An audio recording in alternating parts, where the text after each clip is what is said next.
peace is not made of stone and steel. Peace lives in the soul, and when missiles fall, it doesn't mean peace dies. It means peace is being tested, and in that test, the world sees who we truly are. This is not just another video.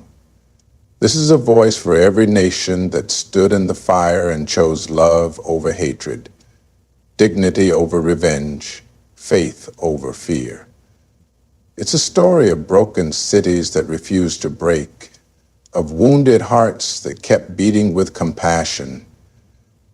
You're not just watching history, you're witnessing a message the whole world needs right now. A message that goes beyond borders, beyond religion, beyond war. So don't blink, don't scroll, don't miss a second. Because what you're about to hear isn't just powerful, it's necessary. It's the reason peace still breathes in a world gasping for air. Stay with me to the very last word, because this might just change the way you see everything.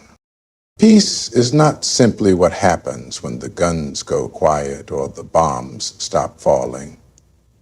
Peace is not the empty silence after destruction. It's deeper. It's stronger. True peace lives in the heart, in the soul, in the choices we make, even when the world around us is burning. It's not just a condition, it's a conviction. Because real peace is not defined by what's happening on the outside. It's defined by what survives on the inside. And when a people know who they are, when they know what they believe in, when their purpose is rooted in faith, no amount of chaos can take that away. When missiles fall from the sky, they shake the ground, tear through homes and take lives. But they can never touch a mother's prayer, a child's dream, or a nation's truth. And that's where real peace lives, in the places weapons can't reach. It lives in a father who still teaches his son to be kind in a time of violence. It lives in a teacher who still shows up, chalk in hand, even though the classroom walls are shattered. It lives in a people who still bury their dead with honor and dignity, refusing to let hatred steal their humanity. Peace isn't passive. It's not weak. It doesn't hide. Real peace shows up in the darkest hour. It is a fire that burns quietly in the heart of a person who refuses to let war define them. That fire says, you may take everything I have, but you will not take who I am. And that kind of peace is stronger than any missile, more powerful than any army, because it lives not in policies, but in people. This is why you'll see peace surviving even in the ruins, a child still smiling, a call to prayer still echoing through broken streets, a woman still covering her head and walking proudly through the dust. That is purpose, that is faith, that is peace. When you have a reason to live beyond fear, beyond revenge, beyond survival, that's when you are truly free, and no amount of war can steal that. They thought dropping bombs would destroy everything, but they forgot that some things are untouchable. Purpose, conviction, belief, these are the foundations of true peace. And that kind of peace, it doesn't fall. It doesn't flee. It stays standing long after the last missile hits the ground. When conflict erupts and the ground shakes beneath your feet, the first instinct is to run, to shield, to protect what little remains. But there are people, whole communities, even nations that do not run. They rise, not because the danger isn't real, but because their conviction is stronger than the fear. Conviction is the invisible force that war can never touch. It lives in the heart, in the spine, in the prayers whispered behind closed doors. When bombs rain from the sky and the lights go out, it's conviction that keeps the soul lit. It's conviction that says, I know who I am, and I will not forget it just because the world has gone mad. You can shake buildings, burn homes, scatter families, but you cannot shake someone whose roots run deeper than the destruction around them. That's why some of the strongest people you ever meet are those who've had everything taken from them except their dignity. Conflict is a thief. It tries to steal peace, comfort, stability, but it cannot steal your character. It cannot steal your faith unless you hand it over. And some people, some nations, never do. They lock it inside, they guard it like gold, and they pass it on to their children as the only inheritance worth dying for. Conviction turns pain into purpose. It doesn't erase the suffering, but it gives it meaning. It tells the wounded, your pain matters, your endurance counts. You are not just surviving, you are standing for something. In places where war has become a daily sound, people still gather to pray. They still cook meals. They still teach, love, build. That's not weakness, that's resistance. That's saying, you may take my land, but you will not take my truth. And it's that truth, the truth a person lives for and dies for, that keeps their spirit from collapsing under the weight of war. Conviction builds invisible armor. It's not made of steel, but of stories, faith, and memory. The kind of armor that turns victims into survivors and survivors into symbols. This is how nations endure when logic says they shouldn't. This is how children grow up in rubble and still learn how to dream because they saw their parents stand tall, even when the bombs fell low. Conflict tests everyone, but it didn't defeat everyone. Because those who stand on conviction, on something eternal, will always rise again. The world can fall apart around them, but inside, they're unshaken. Because they didn't just build their lives on comfort, they built it on truth. And truth doesn't crumble. Truth doesn't run, truth endures. When a bomb falls, it does more than shatter buildings. It tries to shatter the spirit. Every explosion is more than just sound and smoke. It's a message meant to break the will of a people, to make them feel small, to convince them that resistance is pointless. But those who carry faith in their hearts, who see the world through the eyes of purpose and belief, hear a different message. They hear the call to stand stronger, to endure, to rise even when rising hurts. Because to them, every bomb is not a declaration of defeat. It's a divine test. A test of patience, a test of unity, a test of who they really are when everything else is stripped away. Pain, when seen through the lens of faith, becomes a forge. And what comes out of that fire is not brokenness, it's resilience. The kind of resilience that can't be trained, only born from suffering that refuses to go to waste. When missiles fall and the world turns its back, the people of conviction don't crumble. They gather. They bury their dead with tears and prayer. They rebuild with trembling hands and unshaken hope. They teach their children not just how to survive, but how to live with dignity, even in the middle of destruction. Every bomb that falls carries an echo, but those echoes don't last as long as legacy. And those who stand tall in the aftermath, who carry their pain with grace and turn their sorrow into service, outlive the war itself. Because while weapons may be forged in factories, true strength is forged in fire. And a soul that survives the fire becomes something more powerful than anything that tried to destroy it. History remembers those who win wars, but it reveres those who survive them with honor. The images of burning homes fade, but the stories of mothers who still fed their families, teachers who still opened classrooms, fathers who still led prayers in bombed-out mosques, those stories stay. They are passed down like holy relics, reminding the next generation that they come from people who stood the tests and turned every attempt to destroy them into another reason to believe. So yes, bombs fall, they always have. But they do not write the final word. The final word belongs to those who endure, those who turn graves into gardens, ruins into roads, ashes into action. Because when you walk through the fire and still hold on to your soul, you've already won something no enemy can take away.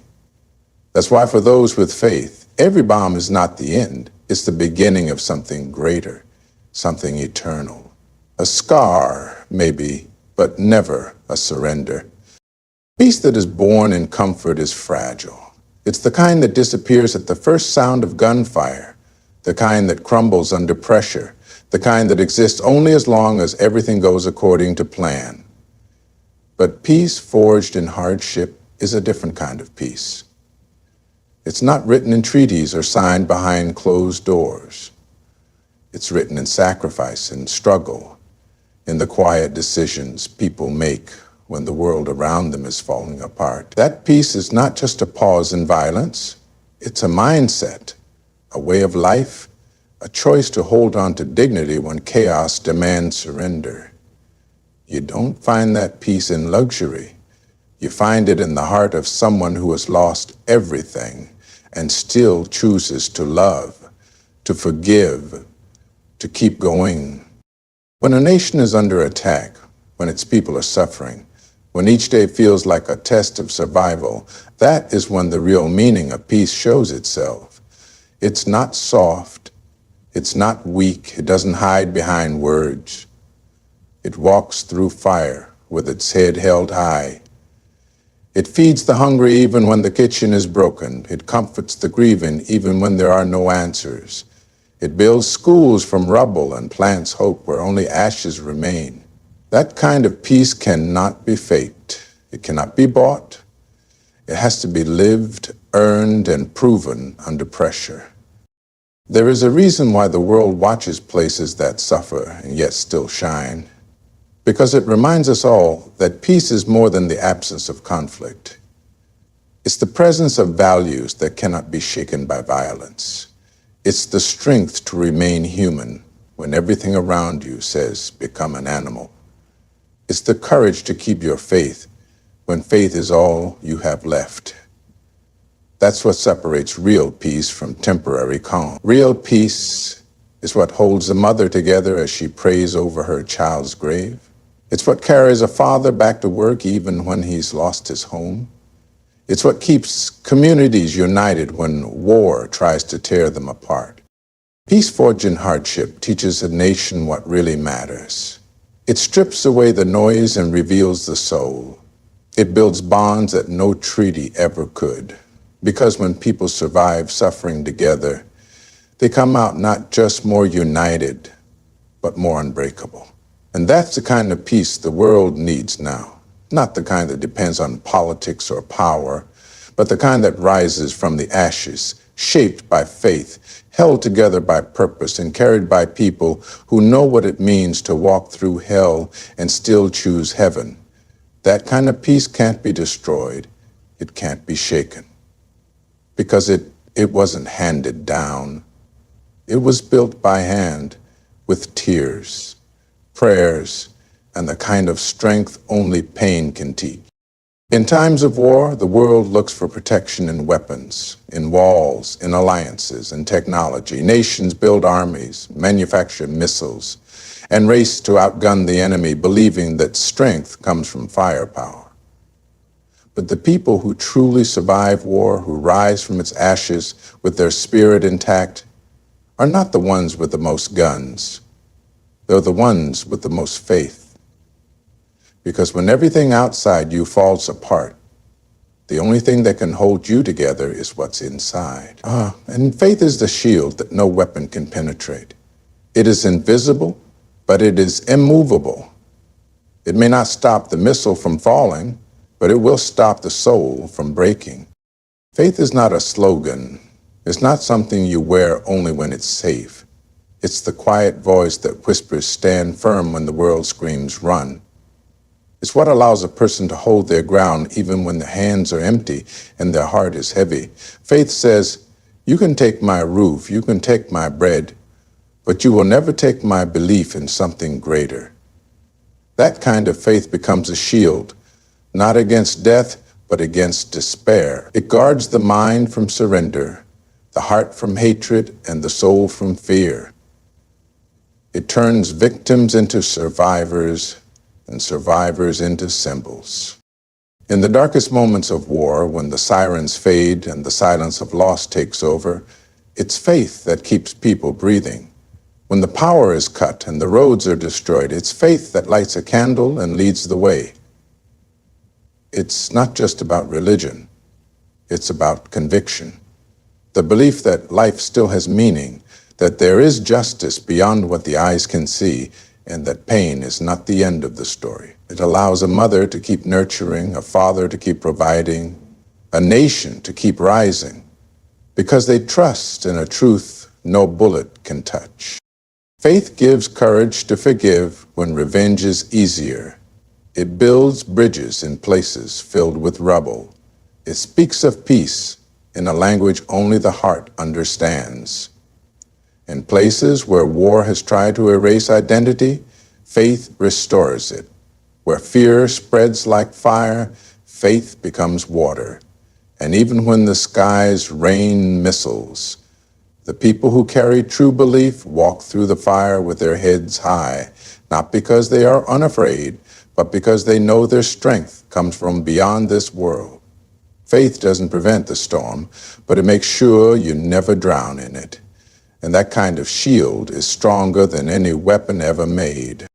In a world filled with rage and revenge, where violence often begets more violence, the greatest act of courage is to keep loving when you have every reason to hate. When a nation is bombed, when its people are displaced, when its children grow up in the sound of airstrikes and sirens, hatred becomes an easy answer. But some people, some cultures, some hearts choose a different path. They choose mercy in the middle of misery. They choose hope in the middle of heartbreak. And that choice, that rare, defiant, beautiful choice, is what keeps peace alive even when everything else is falling apart.